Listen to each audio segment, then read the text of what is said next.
Fala, renovados! Aqui é o Max e está começando mais um podcast Vida Renovada. Estamos aqui com mais um sermão e se você gosta e curte o nosso conteúdo, ative o sininho, não perca nenhuma notificação e fique por dentro. No ar.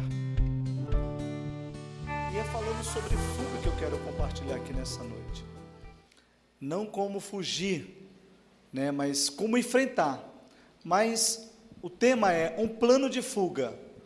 Porque quando eu preparei essa mensagem, eu me inspirei em alguns personagens da Bíblia que eles não tiveram plano de encarar a dificuldade, mas eles se debruçaram em criar um plano para fugir das dificuldades.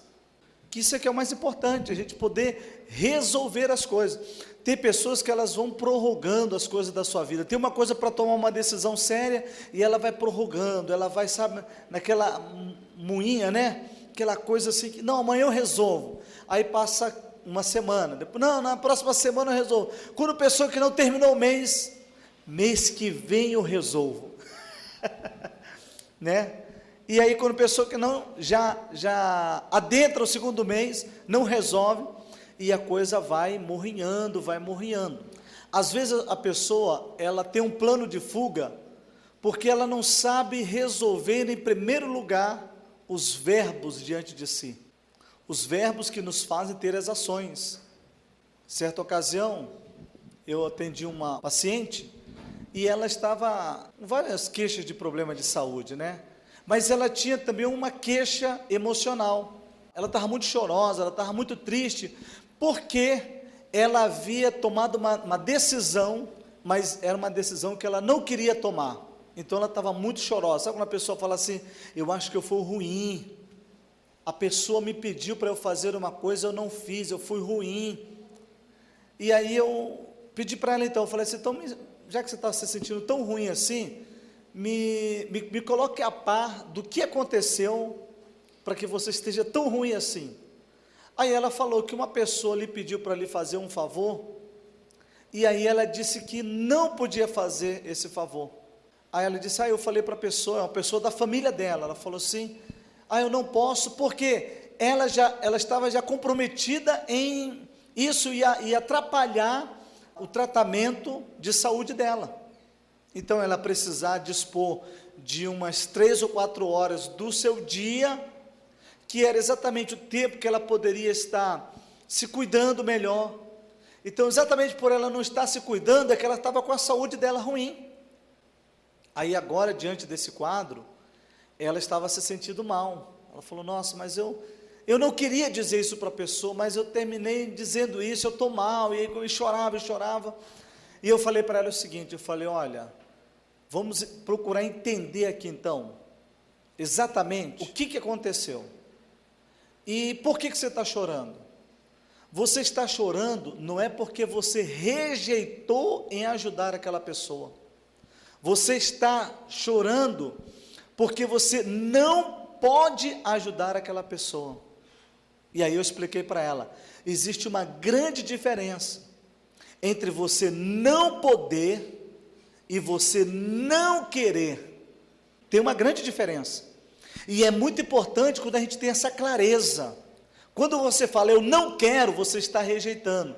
Quando você está dizendo eu não posso, é porque aquele teu tempo está comprometido, a sua vida tem outros compromissos, então você não pode, você está impossibilitado. Quando eu falei isso para essa paciente, ela parou automaticamente de chorar, enxugou as lágrimas, que parecia que tinha uma bacia ali de lágrimas. De repente, quando eu não tinha pensado nisso. Eu falei, então, você não rejeitou a pessoa.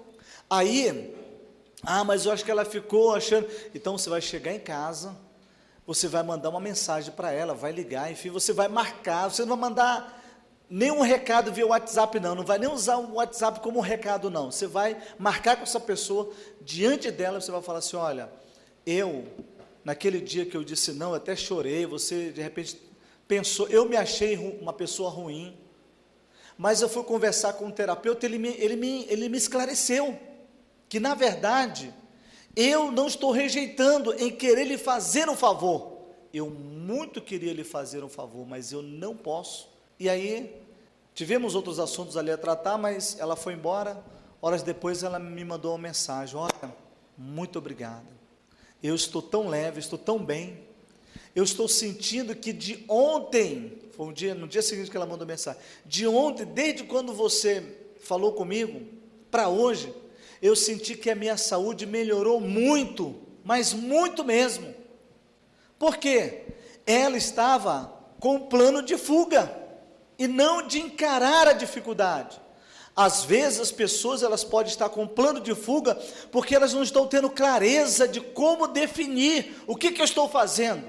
O que eu estou fazendo é bom para mim, é benéfico para mim, é saudável para mim, está me ajudando a crescer, a me desenvolver ou não? E aí o primeiro personagem é um personagem clássico na Bíblia, que fala sobre fuga.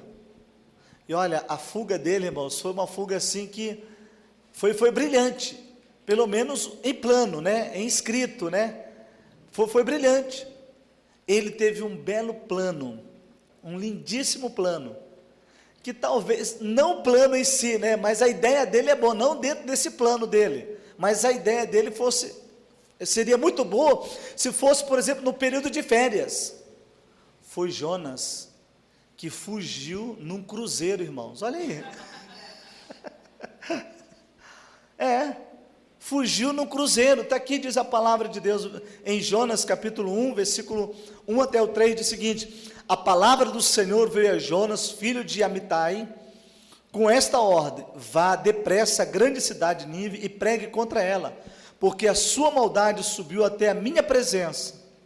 Mas Jonas fugiu da presença do Senhor, dirigindo-se para Tarsis, desceu à cidade de Jope, onde encontrou o navio que se destinava àquele porto. Depois de pagar a passagem, embarcou para Tarsis para fugir do Senhor.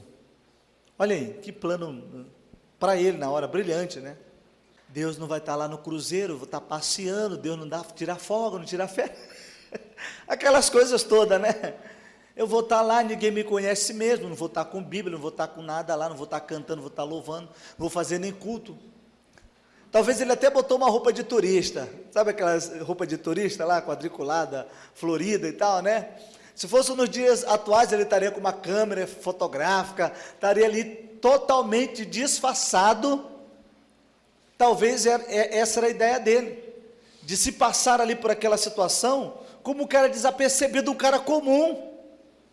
Mas Jonas, bem como você, não são pessoas comuns, amém, queridos?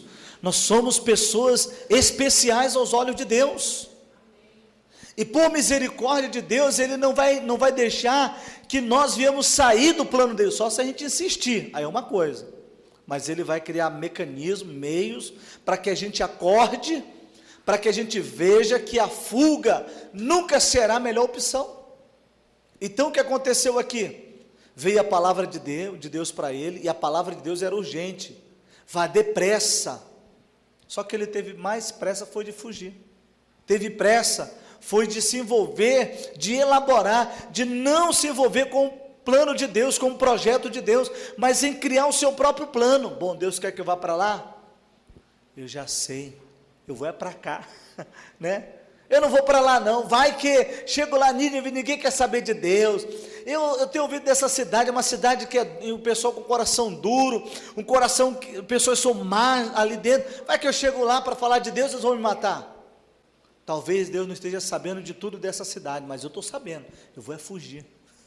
Resolveu criar, elaborar, não só isso, mas financiar também o seu plano, irmãos.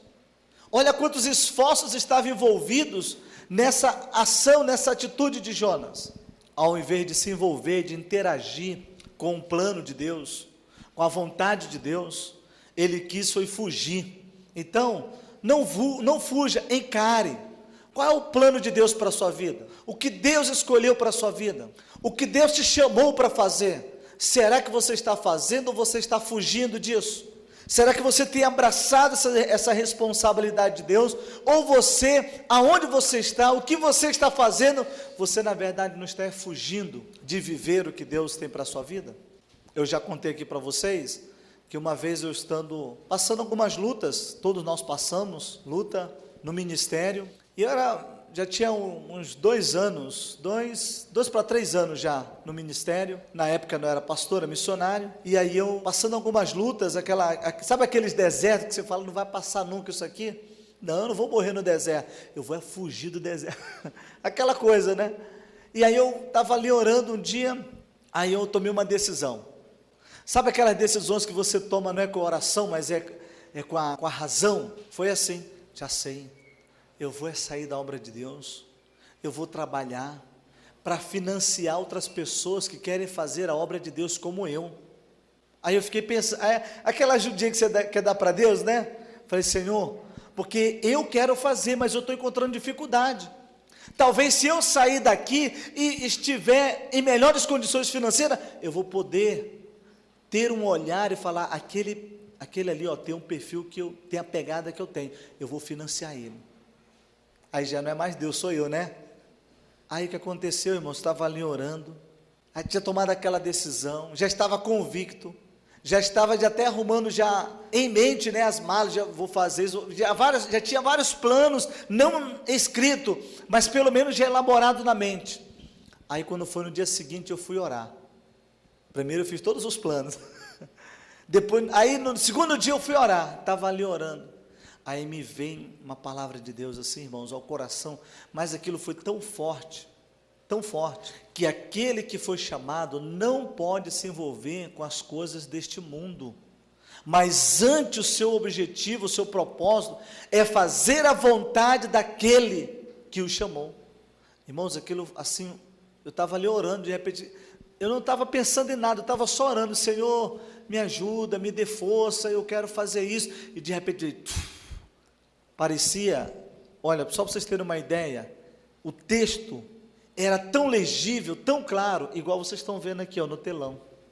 Passava-se na minha mente tão claro, mas tão claro. Eu falei, meu Deus. E aí começou a arder no meu coração. Aí eu entendi, não é de Deus que eu saia, não é de Deus que eu abandone, não é de Deus esse plano, não, esse plano aí é meu plano.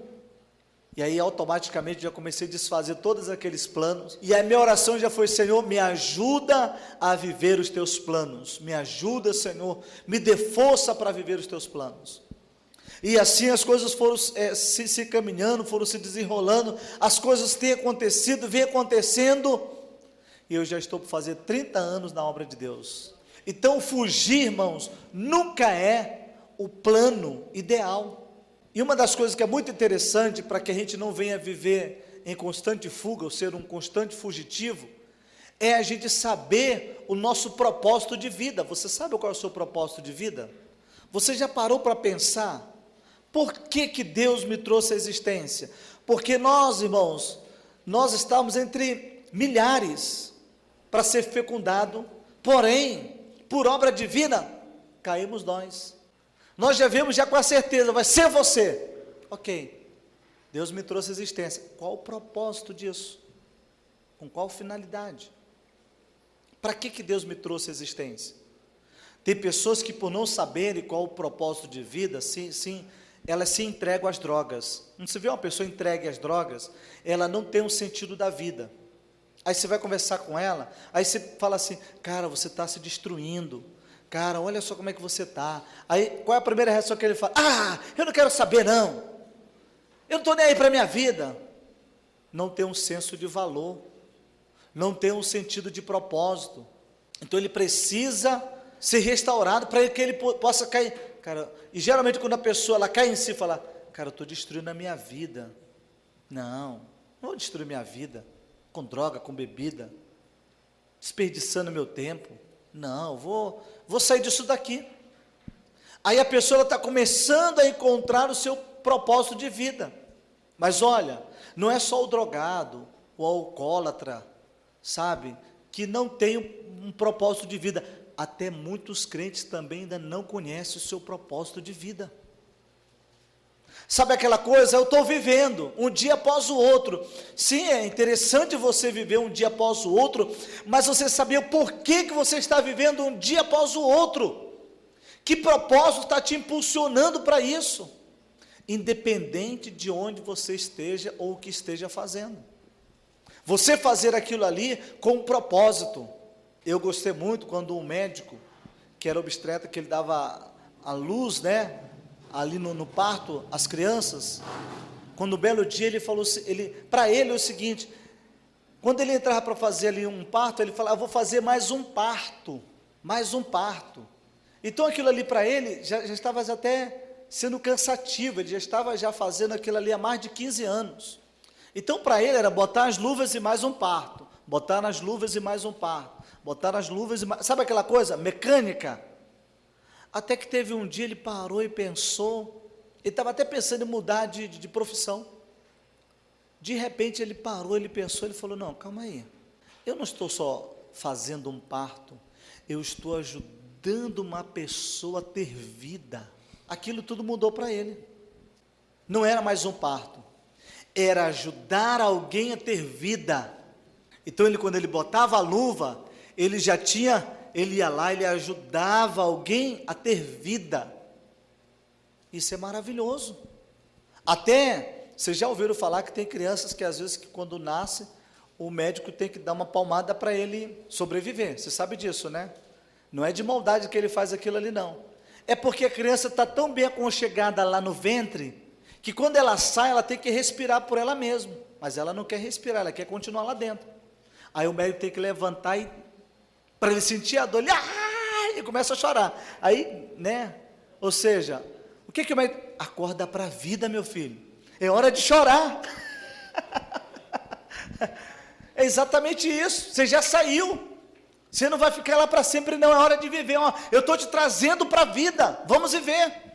Aquilo mudou a vida dele, do médico. Nós também precisamos mudar a nossa vida, quando a gente sabe o porquê que eu estou fazendo o que eu estou fazendo. O porquê eu estou em vida, e porquê eu, dia após dia, estou vivendo. É muito interessante, quando a gente aprende isso. Eu levei anos para descobrir o meu propósito de vida, anos, mas eu fiquei tão feliz no dia que eu consegui colocar isso no texto, e no dia quando eu conseguia colocar isso no texto, eu falei assim, mas é exatamente isso que eu fazia, olha só, que coisa impressionante, eu comecei a glorificar a Deus. Eu levei, irmãos, para eu colocar no papel, exatos quase 30 anos, tem uma semana atrás que eu coloquei isso no papel. Isso era uma coisa que sempre me intrigava, mas eu nunca conseguia colocar no papel, escrito. Não é que eu estava fugindo, não. Sabe quando a mente não aporta assim, a mente não consegue colocar, mas na hora que eu coloquei, eu falei, caramba, obrigado, Senhor. E eu percebi então que eu não tenho sido um fugitivo, embora eu não soubesse descrever de maneira clara, sucinta e objetiva o meu propósito de vida, mas eu já estava vivendo. Qual é o meu propósito de vida? Conhecer e desenvolver a vontade de Deus, de tal forma que a minha vida seja uma inspiração para os que me cercam e os que ouçam a meu respeito. Qual é o seu propósito de vida? Isso aqui me deu muito mais clareza, tanto para clareza no sentido de olhar para trás e falar, obrigado, Senhor, porque eu realmente não fugi do meu propósito, eu não me esquivei do meu propósito, o meu propósito em conhecer, porque, irmãos, tem muita gente que conhece a vontade de Deus, mas não desenvolve. Tem gente que fala assim, eu sei que Deus não me quer aqui, tá, mas e aí? Ele até sabe aonde Deus quer que ele esteja, mas ele não desenvolve aquilo, ele não procura mecanismo de se envolver, de interagir e de desenvolver isso, a vontade de Deus. Desenvolver a vontade de Deus é uma ação que compete a nós, não é uma ação que vai competir a Deus. Deus nos dá um propósito, nós só temos que encontrar esse propósito. Qual é o propósito? Quando você não tem um propósito, você não vive de maneira intensa e clara a vida. Você às vezes pode encontrar pessoas que têm um grande potencial, você fala, nossa, a pessoa podia arrebentar, né?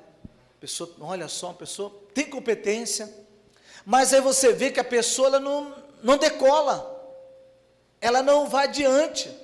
Ali na Marina da Glória, aliás, indo ali por detrás da Marina da Glória, você chega até aos fundos do aeroporto Santos Dumont, né? E ali tem até um caminho de pedra. Quem já foi ali?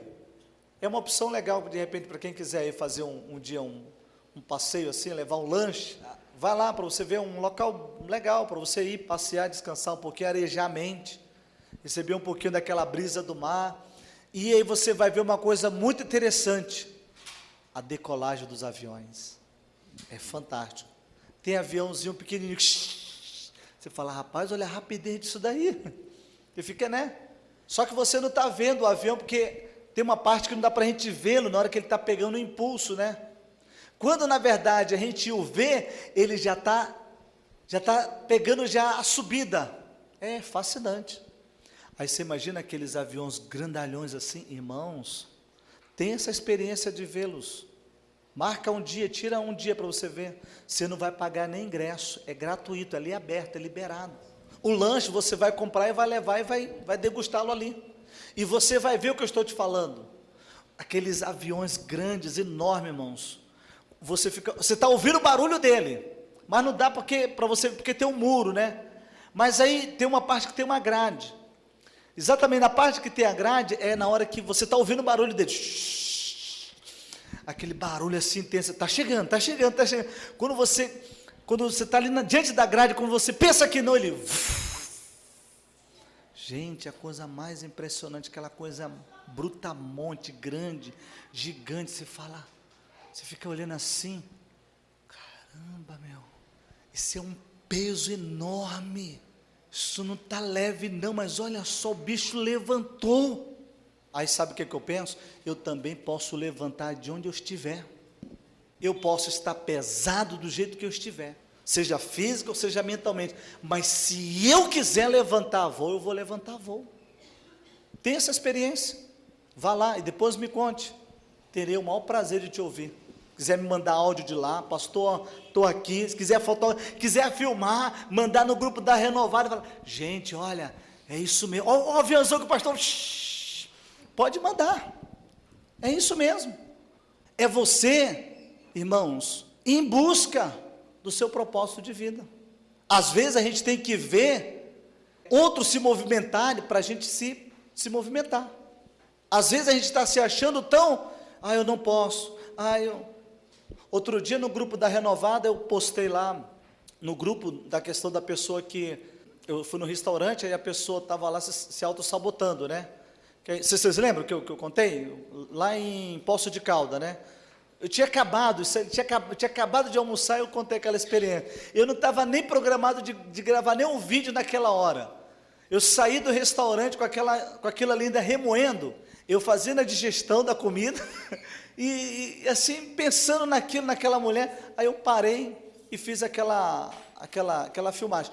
Aí, no próprio grupo da Renovada, alguém comentou, mas é difícil, eu elogio para quem consegue isso. Aí eu falei para a irmã no grupo lá, todo mundo pode, qualquer um pode, basta querer, basta ousar. Por isso que eu estou falando, saia da sua zona de conforto e vá ver como outros estão se movimentando, veja como outros estão agindo, vá lá, ali no Santos Dumont, tem essa experiência de ver um avião assim, a poucos metros dos teus olhos, porque uma coisa é você ver na televisão, no vídeo, outra coisa é você vê-lo ao vivo e sentir o som que ele produz para poder levantar voo. Talvez é isso que está faltando, é você produzir sons à sua volta, atitudes à sua volta, que possa então te fazer realmente decolar.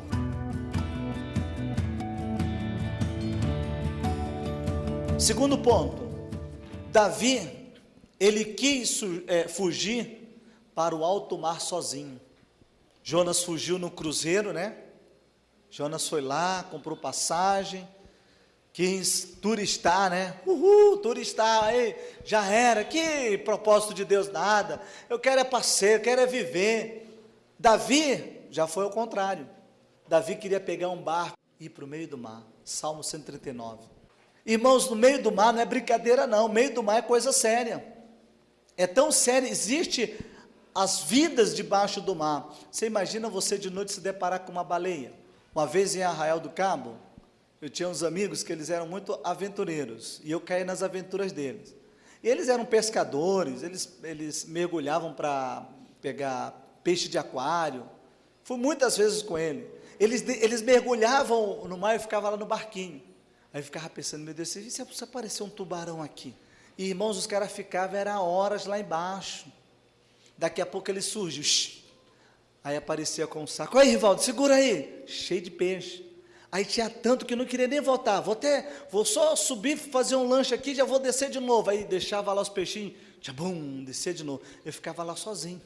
Aí teve um dia de noite que a gente saiu para pescar. Não, vamos pescar, vamos fazer depois um cozido. Aí saímos, 7 horas da noite.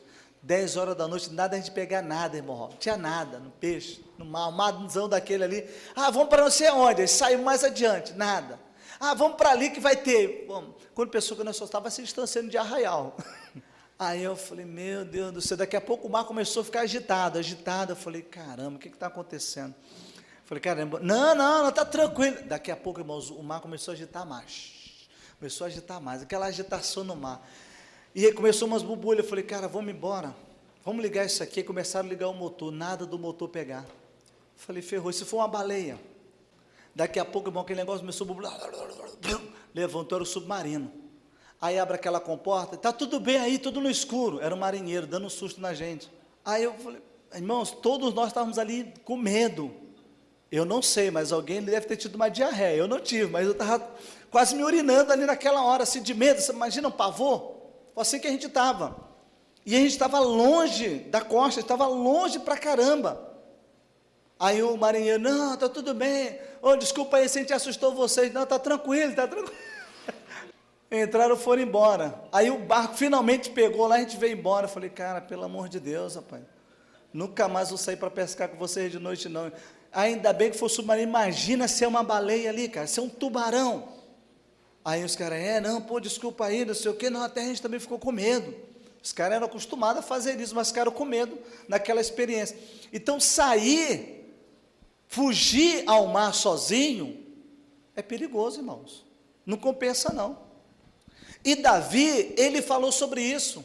Ainda se eu for ao mais profundo do mar, ele até fala, até ali a tua mão me sustentará. Até ali Deus vai estar presente. Não tem lugar onde a gente possa fugir. Antes de houver Wi-Fi, toda essa tecnologia, satélites, irmãos, Deus já tem um aparato maior ainda, muito maior do que o Wi-Fi, do que 3G, 4G, 5G, 6G, 7G, qualquer G que colocar, é nada diante da tecnologia que Deus tem. A tecnologia de Deus, irmãos, não é só para captar o externo, é até o interno. É a palavra. Você ainda nem formulou, você ainda está... Deus já sabe. Você está ainda olhando e pensando, Deus já sabe, Ele vai falar isso, acabou. A capacidade de visualização de Deus sobrepõe a toda e qualquer tecnologia que é existente. Então, não compensa a gente querer fugir. Fugir para quê? Fugir para onde? Para o alto mar? Ali a mão de Deus já está. Deus não ia falar assim, pessoal, liga lá para o escritório, vê se alguém pode rastrear lá o alto mar para ver onde é que está. Não tem dessa não, Sidão. Não tem dessa de Deus pedir ajuda para o pessoal do escritório, não.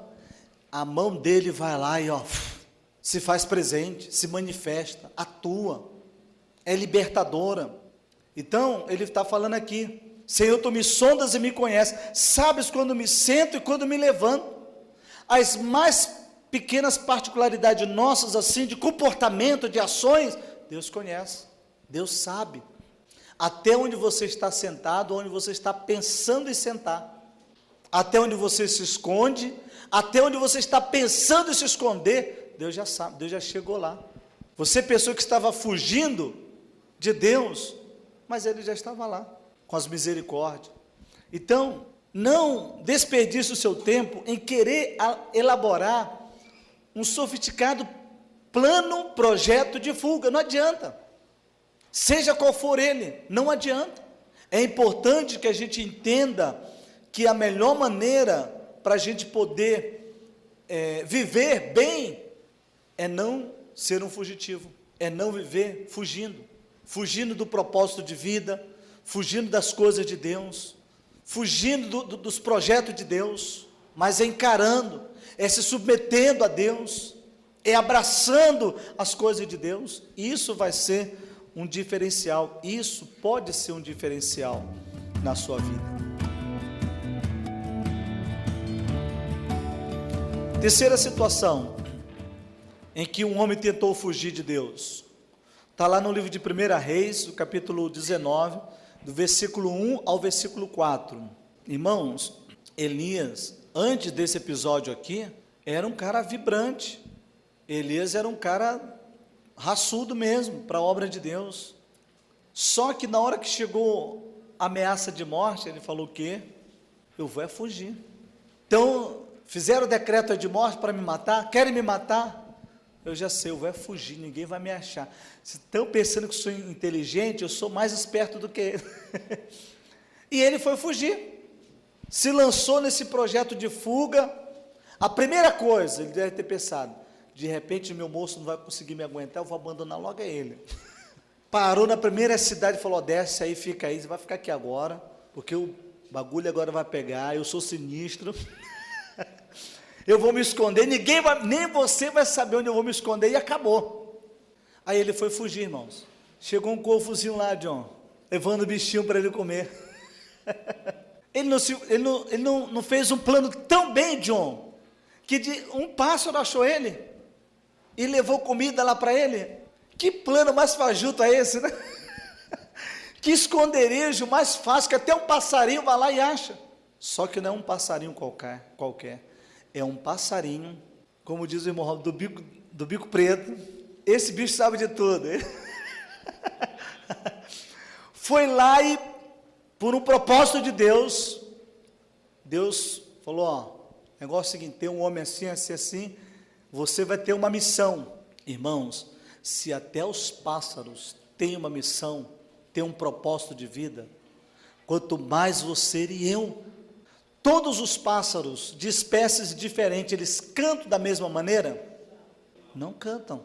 Sabe o que aconteceu outro dia? Pastor e eu, nós estávamos ouvindo uma palestra, e aí o preletor disse o seguinte, foi muito interessante, porque na verdade ele reproduziu a fala de um homem há muitos anos atrás, que ele disse o seguinte, o passarinho não canta porque está feliz, ele é feliz porque canta. Isso é propósito de vida. Por ele ser feliz, ele canta. Por eu saber do meu propósito de vida, eu interajo com o propósito de vida de Deus para a minha vida. Isso é interessante. Então chegou até ali Elias, um pássaro, mas era um pássaro que obedecia a Deus. Até ali Deus estava trabalhando com ele. Está vendo aí, Elias? Você quis fugir, mas esse teu plano até um pássaro, só um pássaro, eu não mandei nenhuma onça para te tirar daí. Porque se Deus mandasse uma onça, você acha que ele não ia correr dali? Ele ia meter o pé dali. Falou, até um pássaro soube onde que você estava, e eu estou mandando para você as provisões diárias. Irmãos, que plano maravilhoso, que fuga maravilhosa. Todo dia um churrasquinho, Sara. Todo dia ali um maná, né? Um companheiro, de repente ele até, rapaz, você chegou, você está na hora mesmo, rapaz, você é pontual, hein? Show de bola, hein? Talvez ele até interagia ali com o corvo, conversava com ele, né? Batia uns papos ali com ele. Talvez tinha um dia que ele acordava assim e falava, será que ele vai vir dali ou vai vir daqui? Eu não sei, talvez ele venha daqui. E se ele vier de trás? Não sei.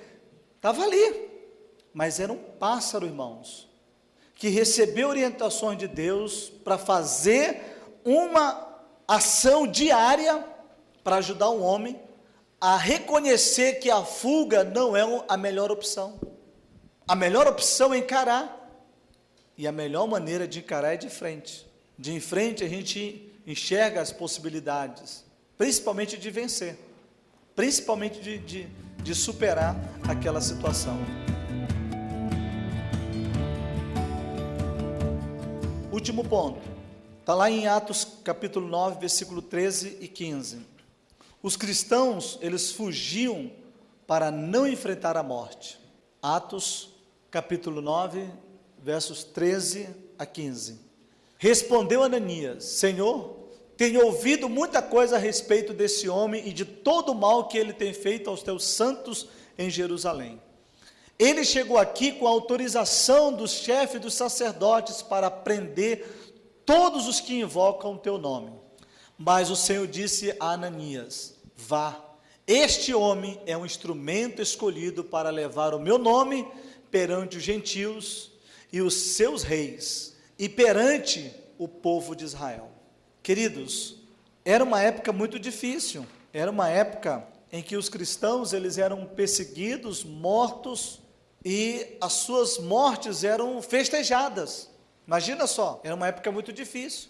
E esse episódio aqui é o episódio da conversão de Paulo, ou Tasso, na época não era chamado de Paulo. E Paulo estava indo exatamente conforme Ananias fala, estava indo com autorização, ele tinha autoridade para perseguir e até matar os cristãos. Só que ocorreu um grande episódio na vida de Paulo, que ele caiu cego ao chão, e uma voz lhe falou: Saulo, Saulo, por que me persegues? E ali, irmãos, ele tem uma conversão, mas continua cego, mas ele se converteu, ele abriu o coração. Quem és tu, Senhor? Ele perguntou. Eu sou quem tu persegues. E se converteu. Aí a próxima cidade que estava diante dele, ele entrou e se hospedou no lugar, ficou ali hospedado, mas ele era cego, não podia mais cumprir as suas funções, conforme ele fazia antes. Um homem vigoroso, um homem audacioso, com sangue de criminoso nas veias. Agora era um homem cego, que precisava dos outros para poder sentar, para poder comer, para poder ir até o banheiro, para poder dormir. Era um homem agora que precisava dos outros. Aí Deus vem falar para Ananias: vai lá, ó. Aí Ananias faz aquele diálogo com Deus. Ali, nesse diálogo, na verdade, Ananias estava fugindo da sua chamada de Deus para a sua vida. Ele estava propondo para Deus que a melhor maneira era não ir, porque aquele homem era um homem mau, e ele coloca ali a sua justificativa: Deus, esse homem ele entrou aqui, ele chegou na cidade, esse homem foi enviado aí para, ele tem autorização não só do sacerdote, mas até das altas autoridades, esse homem não é um qualquer não. Mas aí Deus vai falar para ele: vá, este homem é um instrumento escolhido para levar o meu nome perante os gentios e seus reis, e perante o povo de Israel. Aí Deus, mais uma vez, reafirma para ele, que a melhor opção não é fugir, mas é encarar, é cumprir, é vá. E você e eu, nessa noite, nós precisamos ir, irmãos, não é ficar, mas é ir fazer a vontade de Deus, amém, queridos? É ir nos envolver com o que Deus tem para nós, não é ir se distanciando, porque todo plano de fuga nos distancia de Deus, dos projetos de Deus, nos faz sermos incrédulos. Toda fuga nos faz viver prejuízos. Todos esses daqui tiveram prejuízos, exceto o último, que foi Ananias, que ele pegou, se lançou e foi, e orou por Saulo, que se tornou em Paulo, e que posteriormente, apóstolo Paulo. Olha só que maravilha, irmãos. Paulo só se tornou apóstolo Paulo, porque um homem não fugiu da sua responsabilidade. Se você não fugir da sua responsabilidade, grandes coisas Deus vai fazer através da sua vida, amém, queridos? Basta que venhamos abrir o nosso coração, e sejamos como este homem, Ananias, que ao ouvir a palavra de Deus, embora que você esteja dialogando, embora que você esteja relutando, ou pensando em fugir, se dobre ao projeto de Deus, se dobre à proposta de Deus. É a melhor opção para a minha, para a sua e para as nossas vidas aqui hoje. Amém? Este podcast foi editado pela equipe multimídia da Igreja Cristã Vida Renovada.